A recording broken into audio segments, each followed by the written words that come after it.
छत्तीसगढ़ की राजधानी रायपुर का, जहां प्रत्याशी चयन के लिए कांग्रेस का मंथन लगातार जारी है और इस बीच महापौर उम्मीदवारी के लिए 13 दावेदारों के नाम सामने आए हैं। इधर 25 वार्डों में पार्षद के लिए भी सिंगल नाम तय किया है कांग्रेस ने, जिसमें श्री कुमार मेनन, दाऊलाल साहू, रुक्मणी सुंदर जोगी का भी नाम शामिल है। इसके अलावा नितेश भारद्वाज, मणिराम साहू और निशा धोत्रे के नामों की भी चर्चा है। वरिष्ठ नेताओं ने अपनी पत्नी और बच्चों के लिए भी टिकट मांगा है। कांग्रेस इलेक्शन कमेटी की कल बैठक होगी और इससे पहले आप देखिए कई ऐसे नाम हैं जिन पर लगातार सहमति बनती नजर आ रही है। पार्षद प्रत्याशी हो या महापौर प्रत्याशी हो, कांग्रेस का मंथन लगातार जारी है और चूंकि अब आप देखिए तारीखों का ऐलान हो चुका है, इसलिए अब पार्टियां लगातार प्रत्याशी चयन में जुटी हुई हैं और इसी कड़ी में कांग्रेस में भी प्रत्याशी चयन को लेकर मंथन जारी है। छत्तीसगढ़ में वन स्टेट वन इलेक्शन होना है। निकाय और पंचायत के चुनाव एक साथ होने हैं और अब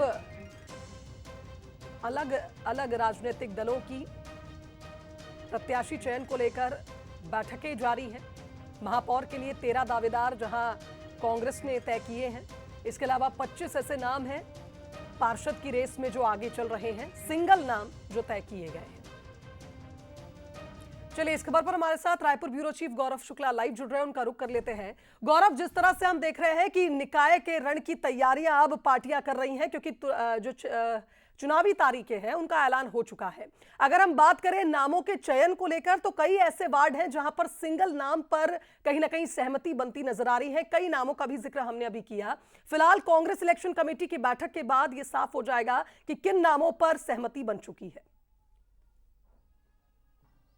जी बिल्कुल, देखिए कांग्रेस के सामने बड़ी चुनौती ये है कि वो अपने 10 नगर निगमों में जो है जिताऊ प्रत्याशी मैदान पर उतारे, क्योंकि जिस तरीके से उनके 9 नगर निगम में कब्जा है तो वो शहरी सरकार में अपना कब्जा पाने की पूरी तरीके से गुणा भाग करते नजर आएगी। रायपुर की यदि हम बात करें तो कल रायपुर जिला की बैठक हुई थी, जिला चुनाव समिति की, उसमें लगभग 7 घंटे बैठक चली थी और जो जिला अध्यक्ष है उनके नेतृत्व में ये बैठक हुआ था। और सबसे बड़ी बात ये रही है कि उसमें 7 घंटे की इस बैठक में 13 महापौर प्रत्याशी जो है नाम के दावेदारों का एक पैनल तैयार किया गया। वहीं 25 वार्ड ऐसे हैं जहां पर एक सिंगल नाम का पैनल जो है वो तैयार हुआ है और कई ऐसे पार्षद हैं जो पूर्व पार्षद हैं उनको हटा दिया गया, उनके जगह अब नया प्रत्याशी मैदान में उतारा जाएगा। तो पूरा गुणा भाग और जाति समीकरण को साधते हुए कांग्रेस जो है वो निकाय चुनाव में भी जो है अपने प्रत्याशी मैदान पर उतारते नजर आएंगे। और कल एक अहम बैठक कांग्रेस की भी होने वाली चुनाव समिति की, जिसमें प्रदेश प्रभारी सचिन पायलट इस बैठक में मौजूद रहेंगे, प्रदेश अध्यक्ष मौजूद रहेंगे और जो समिति बनाई है चुनाव समिति, वो समिति के सदस्य यहां पर बैठक में मौजूद रहेंगे। और संभवतः कल कांग्रेस भी अपने नामों की सूची जो है वो जारी कर सकता है या तो फिर 1-2 दिनों में कांग्रेस की सूची जो है वो सामने आ जाएगी, क्योंकि 28 जनवरी तक नामांकन जमा करने की जो तारीख है वो अंतिम तारीख है। जी बिल्कुल, यानी कुल मिलाकर गौरव ये कहा जाए कि अभी मंथन का दौर जारी है और निश्चित तौर पर कल की बैठक के बाद स्थिति स्पष्ट हो जाएगी। फिलहाल बहुत शुक्रिया आपका तमाम बातचीत के लिए।